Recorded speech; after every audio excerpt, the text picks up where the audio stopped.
ярилцлага бүсгүйчдээ өөрийгөө хайрлах авралга Facebook хуудасны энэ удаагийн нэвтрүүлэг хийхээр ярилцлага хийхээр бэлэн боллоо.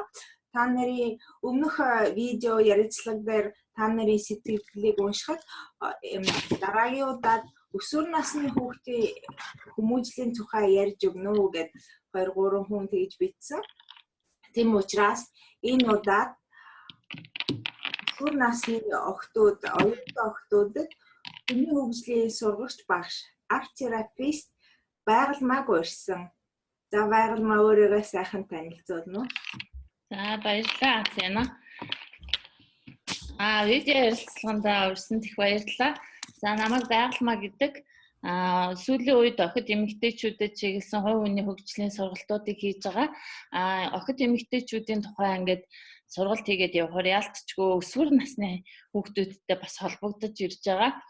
Тэгээд би бас тийм нэг мундаг айхтар сургагч, доктор, профессор янз бүрийн цоол гуншин байхгүй ч ирийн нэг эмэгтэйтэй адилхан л бас та нартай адилхан хүүхдээ хүмүүжүүлэх арга ухаан тэгэл янз бүрийн асуудлууд тулгардаг. Тэрийгээ яаж даман тулах вэ гээл тэгээд өөрийн бас амьдралын туулж ирсэн туршлага байна, алдаж онож явсан зүйл байна.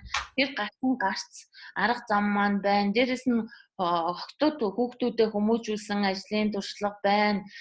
Тэгээд сонирхол хобби байна. Тэгээд арт терапигаар сурсан, коучингоор сурсан сургагч багш.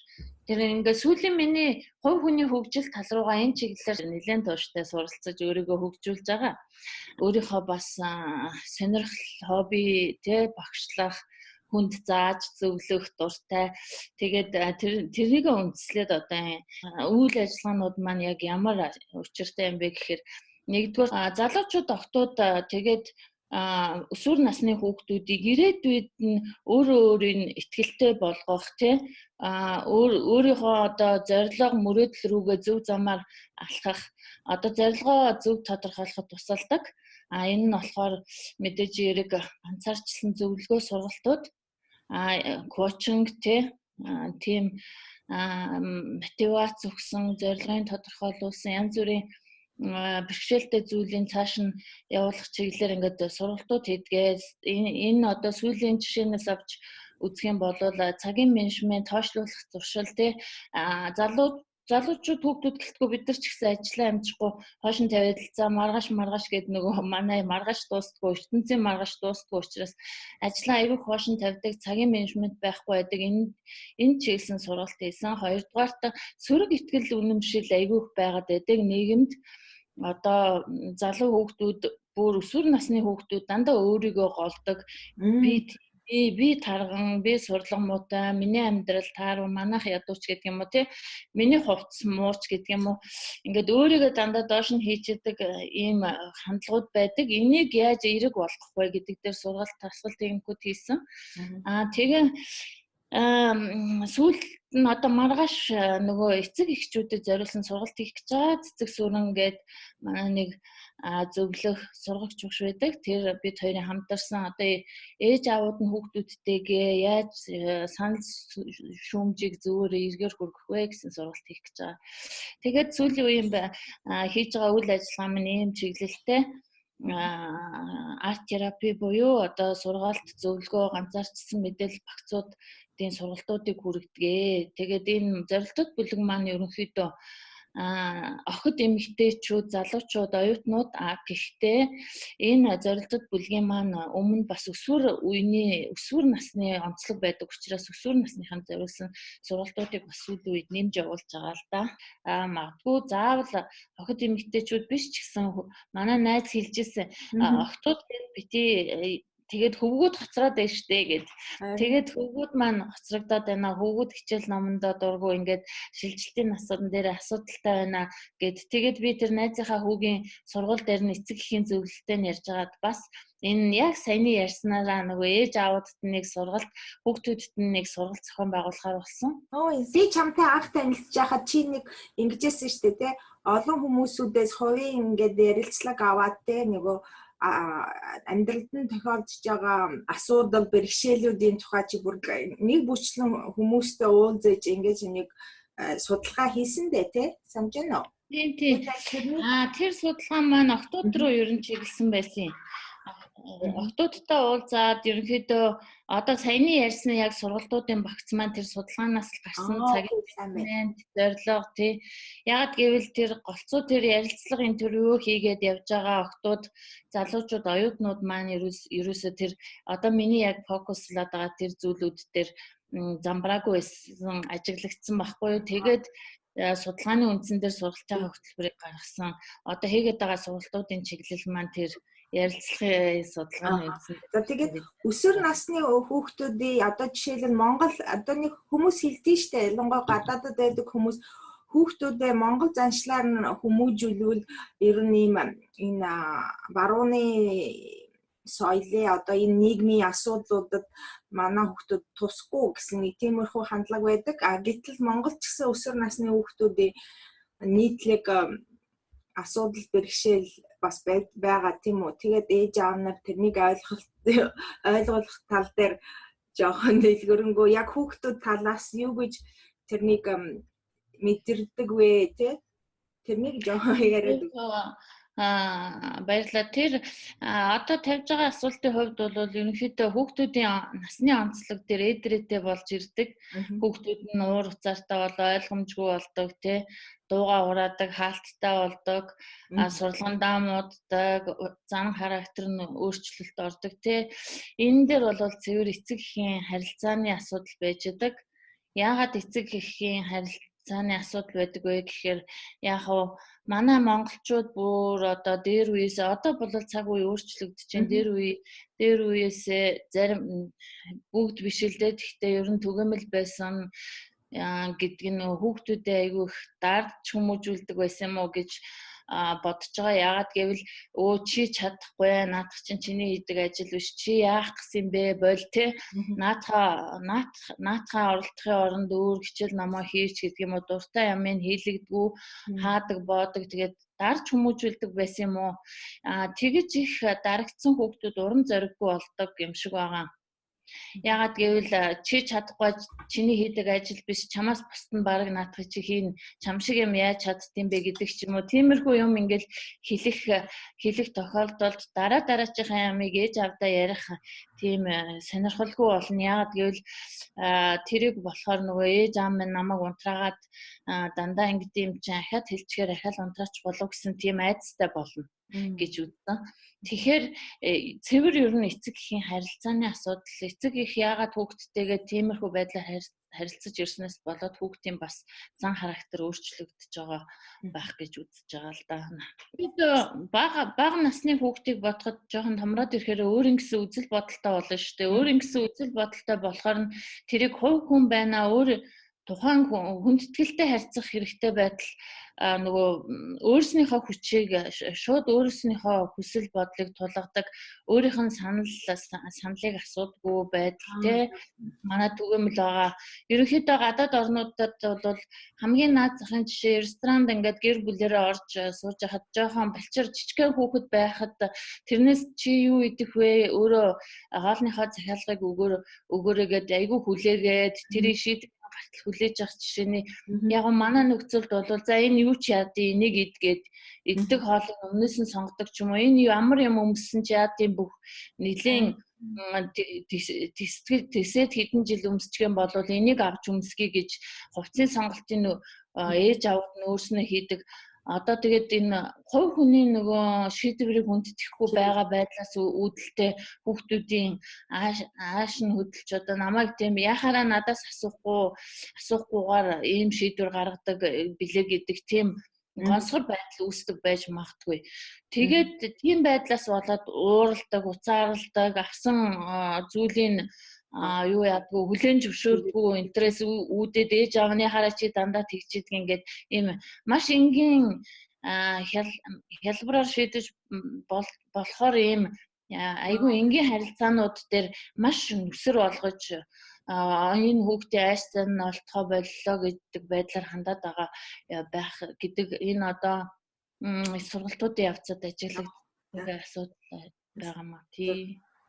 Тэгэхээр манайхан бас арай хитрхи шийдвэрийн өмнөөс нь гаргаад арай төрөмгийн ээж аауд нь байдаг. Тэр нь хүүхдийнхаа бас уурыг дургуг хүргээд байдаг байж магадгүй. Энэ зөвхөн нэг жишээ нь тий. Тэгээд ерөнхийдөө энэ харилцааны асуудал бол ээж аавуудын л ерөөсөө тусгал толин байгаа шүү дээ. Хүүхдүүд дээр ажиллахаасаа илүү ээж аауд нь өөрсөн дээр ажиллах хэрэгтэй болж ирж байгаа шүү дээ. Айгүй жижигхэн асуудлыг маш чухал болгож нөгөө хүүхд рүүгээ эвгүй харьцаж ээж болцсошгүй. Тэгээд өөрснөө үлгэрлэх ёстой эцэг эхчүүд үлгэрлэж чадчихэв нүггүй юу? Хүүхдээс шаардж байгаа зүйлээ өөрөө биелүүлж хувь хүнийхээ үүрэг хариуцлагыг хүлээж чадчихэв нү гэдгээс өсвөлээд одоо энэ өсвөр насны синдром, энэ өсвөр насны хүүхдийн хямрал дээр бол хүүхдүүдээсээ илүү эцэг эхчүүдэд асуудал байгаа харагдаж байгаа байхгүй юу? Тий. Тийм шүү. Энд ингээд жишээл яг өсвөр насны хүүхдүүд ихэнх хувь нь тэгэл нэг сэтгэл зүйчдэр очдөө шүү дээ. Одоо энд одоо цаанаас нь л бараг ингээд захирамч биш юм аа гэдэг нь ингээд сэтгэл зүйчдэр тэрнээс ичих шаардлага байхгүй ингээд очиж зөвлөгөө авах тэгвэл нь заавал ээж аавын бас дуудаж ганцаарчсан зөвлөгөө өгдөг. Маш энгийнээр шийдвэрлэх боломж байгаа байхгүй юу тий. Харилцаан дээр ч гэсэн хамгийн наад зах нь маш урам зориг өгж дандаа магтаж үйлдэл хийсэн тохиолдолд жижигхэн үйлдэл хийсэн байсан ч урамшуулж магтаж байх хэрэгтэй тий. Хүүхдүүдээ эцэг эхчүүд нь нөгөө дандаа нөгөө урмын хугалахаар ууцын хугал гэдэг штэ тий. Тихгүйгээр аль болох жижигхэн хийсэн үйлдэл дээр нь магтаж сайшааж урам зориг өгж байх хэрэгтэй. Харилцаанаас үүсээд ерөнхийдөө эцэг эхчүүд энд ихчихвээ. Бас нэг зүйл нь манай энэ одоо ийм байгаа юм чи явандаа ингэчихвээ. Манай энэ ер нь л төрөлхийн юм чи ер нь энэ ирээдүйдээ өстой яах бол доо гэсэн айдас байдаг юм шиг байгаа. Яагаад гэвэл тэр ээж аавууд өнөөдрөөрөө л байх хэрэгтэй санагдсан.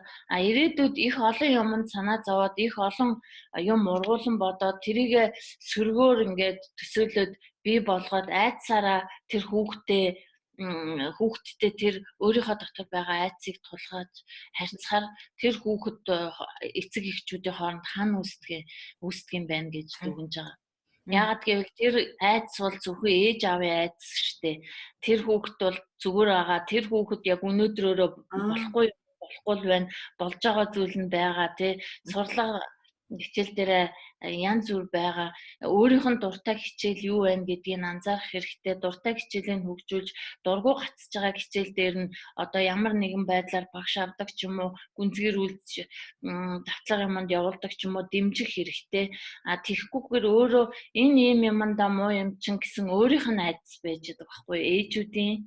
За манай энэ баг чи эндээ муу яанда гэдэг тэр бодол бол тэр хүүхдэд байгаа айдас биш. Өөрийнхөө дотор байгаа айдсаар хүүхдээ хүчээр чи тийхгүй бол ирээдүйдээ тэгнэ гэдэг байдлаар хүүхдтэйгээ харьцахаар хүүхэд дууга хураадаг.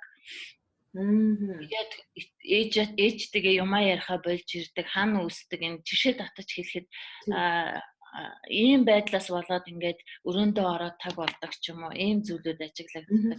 За тийм нэгэнд ингээд иймэрхүү жоохон холтцсон харилцаанд одоо жишээлбэл за өнөөдрөөс эхлээд би хүүхдтэйгээ нээлттэй болъё гээд тэгэхээр чи эхний алхам хийх хэцүү байна шүү дээ. Одоо тэрнээр жоохон зөвлөгөө маш энгийн алхмуудыг хийх хэрэгтэй гэж би үздэг ээлтэй. Хамгийн наад зах нь гадуур хамт явах, дэлгүүр хошоо хэсэх, кофе шопод урьж ярилцах. Их хэвтэхнэр миний охин, миний хүү ийм юмн дээрээ ингээд нэг жоохон эхлээд нөгөө чи санжино нөгөө хин яма Моника энэ сэндвич аргаар эхлээд нөгөө урам зориг магтаал хэлээд миний охин ийм юмн дээрээ сайн, миний хүү ийм юмн дээрээ сайн тий.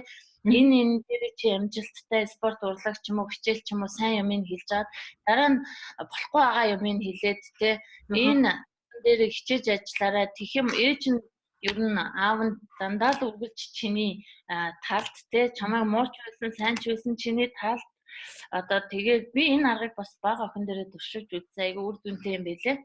Тэгээ ямар тохиолдолд чиний талд ээж нь охиндоо хайртай. Тэгэхээр чи ингээд өөрийгөө ерөөсө бити тийм би бусдаас тийм юм гэж бити бодоорой гэдэг байдлаар хандаж үзсэн. Тэгээд би тэр сэндвичийн аргыг ерөнхийдөө хамгийн наазахын энгийн арга юм байна гэж зөвлөх гээд байна л да. Магадгүй хамт дэлгүүр хэсэх цаг гаргах хэрэгтэй, кофе шопонд орох, хоолнд орох цаг гаргах хэрэгтэй. Тэгээд маш ухамсартайгаар уурлахгүйгээр ярих хэрэгтэй. Ярилцах хэрэгтэй. Ярилцаад ивэртэй ярилцаад тэгээд ярилцахдаа сэндвич аргыг хэрэглэх хэрэгтэй. Сайн юмыг магтаад ингээд ирэхээр магтаалт хүмүүс айгүй дуртай. Ингээд инээгээл айгүй баярлаад гоё ингээд зүйлийг хэлнэ. Дараа нь чи тийм юмн дээрээ ээж нь ажигласнаар дутагдaltaй санагдсан. Тэрэн дээрээ чи айгүй бодтойгоор зөвлөгөө өгөх хэрэгтэй. Тэрийгээ чи ингэж сайжруулвал ээж нь үр дүнтэй юм шиг санагдчихээн. Чи туршаад үзээрэй, хамтдаа туршаад үзье гэдэг. Ямар гоё арга вэ? Тэгээд бас үзэх хэрэгтэй гэж бодож байна. Тэгээд бас харилцаан дээр нөгөө бид нар чи үглээл, элдвэр хилээл, айгу муухагаар хилээл, тэгэл тэр чин дууга хураагаал хаалгаан өрөөндөө орж хаагаад байх шалтгаан болчиход байгаа юм байна л да. Харилцааны их тийм шууд амар нөгөө ширүүн аргачин болов хүүхэд юусоо шууд дууга хураах ахиж юмаа ярихгүй болох найз шиг ээж автагаа найз шиг биш болох. Тэгээд цаашаа найз нөхд рүүгээ юмаа ярьдаг, найз нөхдөдөө харьцдаг тэр аргыг сонгодог юм шиг байна. Тийм. Их гоё арга зааж өглөө байгаад маа их баярлаа. За дахиад нэг өөр асуулт байсан. За дараагийн нэг асуулт байна те. Ялангуяа өсвөр насны хүүхдүүд ингээд урд байгаа ажилдаа эсвэл нэг хичээлдээ ингээд тогтворч чадахгүй тийм нэг байдал байдаг шүү дээ. Тийм тэрийг би бас түрүүн хальт ярьлаа л да. Миний анзаарснаар бол энэ хичээл болгонд хүүхдүүд дуртай биш байж магадгүй. Яагаад гэвэл өөрийнх нь дуртай хичээл ямар хичээл байна гэдгийг ээж аваад нь маш сайн анзаарах хэрэгтэй. Тэгээд тэр дургу хийхгүй байгаа хичээл геометр ч юм уу юу ч юм те тэр хичээлүүд дээр нь тэр хүүхэд бол төгс сайн байх албагүй учраас яг багш авдаг ч юм уу консультац давтлага өгдөг ч юм уу жоохон дэмжиж нөгөө онц сурах албагүй те тэгээд тэр дургу байгаа хичээлийн жоохон дэмжиж дунд тэ сайн гих мэтийн дүнгүүдээр ингээд явуулахад хангалттай санагдаж байгаа. Хамгийн гол энэ дээр чиний асуусан дээр миний хэлэх зөвлөгөө бол сайн хичээлийн маш сайн дэмжиж өөрийнх нь дуртай юмар явуулах хэрэгтэй. Тэгээд манай Монголын нөхцөлд миний сүүлийн үеийн ажиллаж байгаагаа би бол одоо өөрийнхөө ингээд ажилласан бодлуудаа хэлээд байна шүү дээ тий. Тэгэхээр хүн болгон ингээд юу ч хийхгүй байхаасаа илүү одоо муу дунд хийсэн хамаагүй дээр энд нь урамшуулж явах хэрэгтэй юм байна. Яагаад гэвэл хараа нэгч хүүхэд бол юу ч хийгээгүй байхад бол засаж залруулах арга байдгүй. Муу хийцэн байхад дунд болгоод сайн болгоод онц болгоод цаашаа явах боломжтой. Дунд хийцэн муу хийцэн байхад цааш нь ингээд онц сайн болгоод ингээ хийгээд явахд боломжтой юм чинь тэрийг ер нь хийсэн байгаад нь магтаж урамшуулах хэрэгтэй. Оролцсон байна. Оролдлого хийсэн байна. Миний хүүхэд оролдлого хийсэн байж та мундаг гэж хэлдэг, тийм хэлж чаддаг байх хэрэгтэй юм байна. Ямар ч гоё зөвлөгөө. Яагаад гэвэл яагаараа чи дунд авдیں۔ Чи яахаараа муу авдیں۔ Яахаараа чи онц авдгүй гэж хэлэх болов одоо бас болохгүй. Яагаад гэвэл тэр хүүхэд тэр хичээл магадгүй дуртай хичээлд онц сайн аваад дургүй хичээлдээ дунд муу авах хэрэгтэй гэж би хэлэх гээд байгаа байхгүй юу. Яагаад гэвэл тэр юу ч хийгээгүйгээс дээр байна. Юу ч хийгээгүйгээс оролцсон байна гэдэг дээр нь урамшуулж магтаж цаашааж явах хэрэгтэй. Тэгэхээр төгс хийх албагүй, онц сурах албагүй, дунд ч гэсэн авах хэрэгтэй хүүхдүүд те.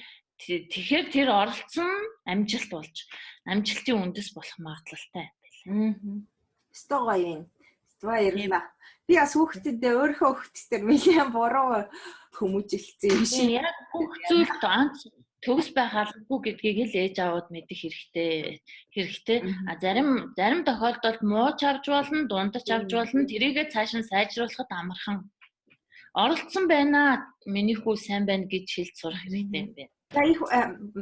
За дараагийн асуулт биш одоо миний энэ ярилцлагад бэлтгэх гэж жоохон ингээд те гадаад хэл дээр байгаа материал би өөрөө ганцхан хүүхэдтэйс учраас яг ийм өсвөр насны хүүхдүүдийн эцэг эхийн асуудлуудыг яг өөрийнх амьдралаар мэдрээгүй учраас жоохон судалсан. Тэгээд өсвөр насны эцэг эхчүүдийн хоорондох асуудлуудын энэ нэг юу их сонирхол татагдлаа. Тэгээд байгаль чамаас асуумар санагдав. Хүүхдүүд өөрсдөө танд яг юу болохгүй байгаагаа тайлбарлаж чадахгүй. Яагаад гэвэл амьдралд нь бүх юм нь болохгүй байгаа юм шиг сэтгэлдээ мэдэрдэг. Тэгэхээр энэ бол энэ бол байдаг түгээмэл байдаг л да. Тэгтээ тэр бүх юм болохгүй байгаа юм шиг биш. Ягаад гэвэл энэ сөрөг бодол ингээд үе үед хүүхдүүдэд болон биднэрт ч гэсэн ингээд муу юм бодогдоод үе ингээд болохгүй бүтэхгүй сөрөг бодлууд орж ирээд идэв штэ. Тэрийг сургалтаараа ерөнхийдөө яаж эерэг болгох вэ гэдэг дээр бид нар сургалт хийдэг. Тэгээд энд бол харин бидний явуулсан тэр сургалтын дээр өсвөр насны хүүхдүүд их оролцсон. Өсвөр насны ялангуяа 10 жилийн хүүхдүүд аягүйх оролцсон. Тэгээд тэд нар болохоор би ч гэсэн өөрийнхөө бага охинд бас хэлдэг. Махлаг учраас бити өөрийгөө тарган тийм махлаг гэж бити бодчих тий. Ерөнхийдөө ингээд өөрийгөө би тийм юм гэж дарж бодоод байгаа бодлууд бол худлаа. Ягаад гэвэл тэр хүний онцлог тэр хүнд бол сайн тэр нөгөө гялцах дайманд угаасаа байгаа тий. Тэр муу юмаа муу өөрийнхөө муу гэж бодоод байгаа зүйлүүдэд урдаа тавиад өөрийнхөө далавчийг магадгүй хуглаад байж магадгүй. Өөртөө итгэлгүй болоод өөрөө урам зориггүй болоод өөрөө мотивацгүй болоод ингэж ээжж магадгүй. Хамаг тэр болохгүй байна гэж бодоод байгаа тэрэнд нь болохоор яавал эерэг болох вэ гэдэг ерөөхдөө нөгөө дасгал техникүүдийг хийдэг л дээ. Жишээ нь энэ бол сургалтын бүр туршид явдаг учраас би тэр болгоо ярьж чадахгүй. Хамгийн наад захын жишээ нь бол сөрөг дээрээ төвлөрөх хэрэггүй те. Одоо би болон одоо хинч байсан ингээд бүх юмны сөргийг ингээ хараад байж магадгүй. Би энэ тухай том охиндоо бас хэлдэг. Найз нөхөд, аав ээж, дүү, багш хамт олонныхоо сөрөг дээр хизээш бити төвлөр. Одоо энэ нийгэм болохгүй байна, улс төр юм болохгүй байна. Энэ 76 тийм тэнэг байна. Наадуул ч мал шүү дээ гэл ингээл яриа л эхлэнгүүд би тэр сөрөг дээр төвлөрөхөө болчиход байгаа байхгүй юу? Тэр болвол бид нэр энд ингээд сөрөг дээр төвлөрж яриад шийдвэрлэж чадахгүй асуудал учраас шал дэмэл сөрөг нервтэл ингээл стресстэд өөрснийгөө хорлох асуудал. Тэрийг болвол яг хүрэгдэг засаж залруулах гэж хүрэгдэг дуу хоолой болох арга нь бол өөр тий. Тэгэхээр ингээд засаж чадахгүй, залруулж чадахгүй. Жишээ нь би болон манай хүүхдүүд бид ингээд хин нэгийг ингээд сөрөг дээр тэр хүнийг бид нар хүмүүжүүлж чадахгүй шүү дээ. Яг үнийг хэлгээд. Тэгэхээр ерөнхийдөө шал дэмэл хүний сөрөг тал дээр бити төвлөр. Аль болох тэр хүн сайн юм байж л байгаа тий. Сайн тал дээр нь төвлөр. Сэтгэлийн гутралд орсон өсвөр насны хэмжээний том хүмүүс ч биш үү тий. Тэд нар өөрийнхөө сөрөг тал дээр дандаа анхаарлаа төвлөрүүлдэг шүү дээ. Тийм тэгэхээр өсвөр насныхантай яаж ажиллаж байгаа юм гэхээр одоо дандаа би тийм байна, миний хувцсанар муухай байна, миний нүд давхраагүй байна, хамар начгар байна, би тарган байна, мөч богонтой байна, өндөр биш байна гэд ингээд төвлөрөөд авах юм бол ямар ч үр дүн байхгүй. Тэгэхээр оронд өөрийнхөө чаддаг, мэддэг, сайхан сэтгэлтэй, хүнд тусалдаг, туусч тий ажил хийхдээ гавшгай, тууштай энэ талуудаа олж ингээд тэр өөрийнхөө сөрөг дээр биш өөрийнхөө эерэг дээр төвлөрч өөрийгөө өнгөлж өөрийгөө хайрлаж өөрийгөө гялзуулах хэрэгтэй. Бидний хийдэг дасгал нь болохоор чи одоо ингээд 11 настай бай, чи 18 настай бай, 50 настай, 60 настайдаа яг ямар болохыг хүсэж байна вэ гэдгээр ингээд төсөөлдөг байхгүй юу. Тэгэхээр тэр чинь жишээлбэл манай тэр надтай дасгалжуулалт хийсэнтэй охин одоо ажилд дөнгөж ороод ингээд ажлынханд нь жоохон дээрлэхэд байгаа тохиолдолд тэр нэг 60 насныхаа босгон дээр байгууллагынхаа дарга болцсон байна гэж төсөөлж байгаа байхгүй. Тэгэхээр ямар урам зориг орох вэ? Одоо тэр дарга болохын төлөө тэр насан дээрээ байгууллагынхаа дарга болохын төлөө магадгүй өөрийгөө хөгжүүлээд өөрөө би чи ийм чадвартай юм биш үү? Би ийм урам зоригтой явхад болох юм байна. Би эдгээр хүмүүсийн хэлж байгаа сөрөг юмн дээр төвлөрөхгүйгээр ингээд багаар би дандаа эрэг сайхныг харж явах хэрэгтэй. Өглөө босоод одоо нөгөө тэр бүх юмдаа талархаад ингээд явах юм бол би шал өөр ингээд хөнгөрж гэнэ гэд айгүй гоё сэтгэл ирүүлсэн байл л дээ. Өнөөдрөөс өглөө боссон айгүй гоё хөнгөрөөд босч ирсэн бодол санаагаа цэгцэлсэн юм шиг санагдсан. Яагаад өөрийгөө тэгж доош нь дарж байснаа ойлгохгүй байна. Одоо урам зоригтой боллоо гэсэн тийм утгатай сэтгэл ирүүлсэн байсан. Ястай гоё жишээ нэ. Баярлалаа байгалмаа. Сүр насны хүүхдүүд яагаад ингэж зориггүй юм шиг байгаа юм бэ? Тэгвэл ядаа өөрийнхөө бас нөгөө те энэ мэрэгжлэр би юугаар сурах вэ гэж мэдэхгүй. Дээрээс нь энэ мэрэгжлэр сурчвал дараа нь миний амьдралд хэрэггүй болох уу гэх тиймэрхүү асуудлаас бол зориггүй болохоор те нөгөө амьдралдаа зориггүй болохоор ингээд өөрдөө ч итгэлгүй юу хийж барих юм байхгүй юм шиг. Ерөнхийдөө би нөгөө өмнө нэг баахан судалгаа хийсэн шүү дээ. Тэрэн дээр ер нь зорилгоо тодорхойлох дээр нэлээд асуудалтай байна лээ. Тэгээд миний бас нэг сургалт байгаа л да зорилгоо тодорхойлох амжилтын тойрог гэдэг. Тэгээд тэр сургалтуудаар бол ингээд явуулаад байхад хүүхдүүд бол айхтар том ямыг тавиад тэрэндээ өөрсдөө стресстэй байж магадгүй. Яагаад гэвэл тухайн яг зориг гэдэг маань юу вэ гэдэг те тэрнээс хитрхи өөрийнхөө одоо ачааллаас ихсэн өөртөө тогсон биш хитрхи их нөгөө мөрөөдөл тал руугаа зүйл рүү хамаг цаг зав хүч тамираа бараад байж магадгүй. Түрүүний ярьсан хүн ба авиас гэд бид нар арт терапигаар хийлэгдэг дасгал маань ерөнхийдөө ингээд өөрөөс нь асуулт асуугаад өөрөөр нь өөрийг олуулдаг арт терапи дасгалууд бол тийм байдаг. Тэгээд тэр зүгээр тунгалах цаас байдаг штэ. Нөгөө юм ингээд бод шараад калькин цаас тэр цаасаараа өөрийнхөө нөгөө авиас өөрийнхөө дуртай зүйлийг хийдэг байхгүй юу.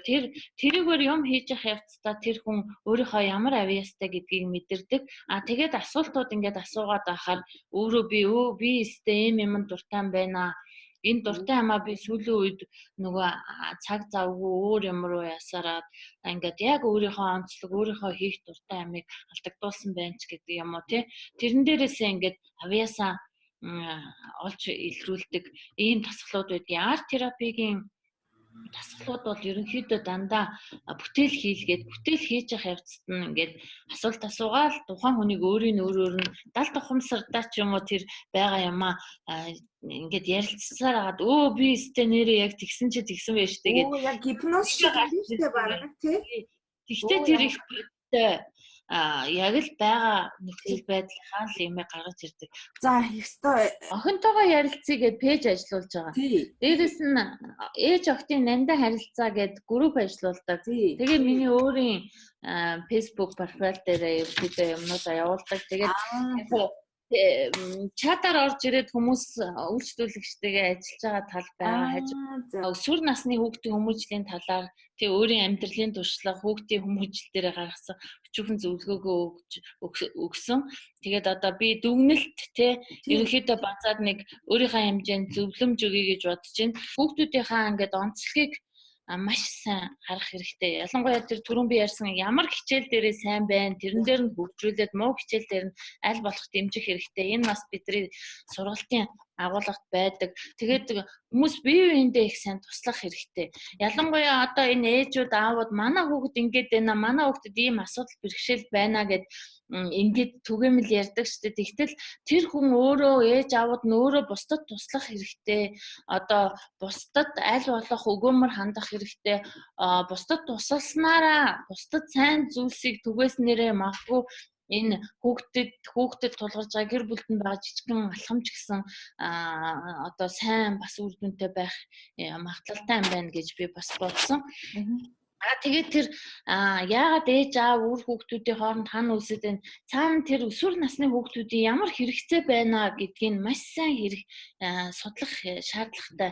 Судлах ч юу ах вэ? Одоо анзаарах цаг зав ээж аауд нь хүүхдүүдтэй цаг зав их гаргах хэрэгтэй. Өөрснөө цаг зав гаргадаг, өөрснөө хүүхдүүдтэй үлгэр дуурайл болдгоо, өөрснөө үлгэр жишээ аав ээж биш байж хүүхдүүд бол ямар ч тийм өөрснийх нь хүссэн зорьсноор байх боломжгүй болчиход байгаа. Тэгэхээр энэ эцэг эхчүүдийн тусгал нь толин хүүхэд юм гэдэг л яг үнэ. Тэгэхээр ээж аауд өөрсөн дээрээ өөр дээрээ их анзаар өөртөө зөв хандлагатай байх хэрэгтэй. Өөрснөө зөв үйлдэлтэй хүнд тусалдаг одоо бас энэ хүүхдийн хүмүүжлийн талаар магадгүй өөр хүмүүс тусалж болно шүү дээ тий. Тэгэх юм бол өөрийнх нь бас хүүхдийн хүмүүжил сайжрах ч юм уу тийм зүйл зөвлөхөд тийм зүйл байх юм байлаа. За тэгээд хүүхдүүдээ нөгөө одоо бид нар бас энийг нөгөө унтраалга гэж нэрлэдэг байгаа байхгүй. Хүүхдүүдээ бити унтраа. Одоо гэрлэлээр зүүрлэе л да. Тэгэх юм бол хүүхдүүдээ чи яаж чаддгийг чиний хийдэг ажил биш чи юм биш чи юм гэж гэрэл унтрааж байгаа юм шиг унтрааж болохгүй юм байна. Асаах хэрэгтэй. Одоо гэрэл асааж байгаа юм шиг асаах хэрэгтэй. Жижигхэн үйлдэл дээр нь маш том хэрэггүй. Би хэлсэнтэй дунд хийхин оролцсон байна гэж магтаж сайшаах хэрэгтэй. Чи онц сурсангүй гэж хүмжилж болохгүй. Муу байсан ч чи оролдоод хийцэн байна. Цааш нь одоо яаж дунд сайн онц болох вэ гэдэг дээр нь маш ухамсартайгаар ээж аваад цаг зав зарцуулах хэрэгтэй юм байна. Хүүхдээ маш сайн сонсох хэрэгтэй. Хүүхдээ айгүйг сонсдог, хүүхдтэйгээ ярьдаг, хүүхдтэй цаг гаргадаг болоод өөрснөө эхлээд тэгчих юм болвол дараа нь манай хүүхдийн өсвөр наснд тэгээд байна, ингэж байна гэдэг юм дараа нь яаж хэрэгтэй. Эхний ээлжинд өөрснөө ээж аваад өөрснөө цаг зав гаргах, ээж аваад өөрснөө хүүхдтэйгээ ухамсартай сайхан ярилц, уурлахгүйгээр, хашгичгүйгээр ярих хэрэгтэй байна л гэж зөвлөмөр байна. Мөн түрүүн би хэлснийг давтчих өөрийнхөө айдсыг те айгуу ирээдүйд тийм болцсошгүй ирээдүйд манай хүүхд ийм болцсошгүй гэж бити тийг өнөөдрөөрөө хүүхдтэйгээ тэр айдсаа хүүхдтэй тулгаж чи явандаа ер нь тийм болно шүү дээ. Ер нь их буруу юм байна. Яг гэвэл хүүхэд юмаа ярихаа байчин, зорилгоо хэлхээ болчин, мөрөөдлөө хэлхээ болчин, ээжтэйгээ аавтайгаа ярилцах дургүй болоод хана үсдэг юм байна шүү. За тэгээд хичээл дээр нь дуртайгийн дэмжин гэсэн бүх зүйл ер нь сөрөг дээр нь бити төвлөрүүл гэдгийг маш сайн хүүхдэд ойлгуулах хэрэгтэй. Өөрснөө ч гэсэн хүүхдүүдийн сөрөг дээр бити төвлөрөөрэй. Эерэг зүйлийг харж эерэг сайхан багтаалын үг хэлдэг болох хэрэгтэй. Сөрөг муу зүйл дээр төвлөрөөд ярихаараа дандаа сөрөг юм яриад ярихаараа дандаа шүүмжлээд байдаг. Энэ нийтлэг байгаа юмд автах хэрэггүй. Аль хүүхдүүдийн нөгөө эренбийн бас нөгөө алдагдуулахгүй хитрхи нас нь бага байхад ах эгчийнхэн дээгүүр тавиад ах эгчийнхэн үн цэнийг алдагдуулаад байж болохгүй. Ах эгчийнхэн үн цэнийг алдагдуулаад авах тусмаа дүүн ах эгчээгээ хүндлэхгүй тэгээд тэдний хоорондын харилцааг эвдээд байж болцсошгүй. Энэтэй адилхан бас сургуулийнхаа хүүхдүүд бидний хичээл дээр бас яригдчихсэн манай аягүй багш хэлжсэн багшийн ерөөсөө хажууд нь шүмжилж болохгүй. Яагаад гэвэл сургуулийн багшийг хүүхдийнхээ ангийн багшийг ээж аав нь хажууд нь шүмжилснээр хүүхдийн сурлага муудна. Яагаад гэвэл тухайн муу аав ээж манай багшийг ингэж муусан юм чи би энэ муу багшийг сонсож яадгийн гээд хүндлэхгүй багшийн үнцийг унана. Гэх мэтэр одоо энэ ээж аавууд өөрснөө ярьж байгаа, хэлж байгаа байж байгаа үйлдэл дээр өөрснөө их үлгэр жишээ байх хэрэгтэй юм шиг санагдаж байгаа. Тэгэхээр өсвөр насны хүүхдүүдийн сургалтад параллел дандаа эцэг эхчүүдэд зориулсан сургалтууд явагдах шаардлага гарч байгаа юм. Тэгээ шилжилтийн насан дээр нь их сайн хайрлах, шилжилтийн насан дээр нь бага насан дээр нь их хайрлах, хайр инрэл их хэрэгтэй л гэж хэлж чадна би. За их баярлалаа. Энэ удаагийн нэвтрүүлэг ярилцлагад оролцсон байгаад мад их баярлалаа. Их их үнэтэй зөвлөгөө өглөө стонерээ сэтгэл довтлоо. За одоо манай бүсгүүчэд үзэгчдэд их хэрэгтэй зөвлөгөө болсон гэдэгт итгэж байна. За цаг заваа гаргаж оролцсонд их баярлалаа байгальмаа. За өөрийн чинь ажил үйлсэд амжилт хүсье. За баярлалаа Цэна энэ видео сувгтаа ураад ингээд ярилцсанд баярлалаа. Бас энэ нөгөө өөрөө чи ажиллаж байгаа өөрийгөө хайрлах урлаг энэ мэдээллээр хангааж бидрийг ингэж янз бүрийн хүмүүстэй уулзуулдагт их баярлалаа.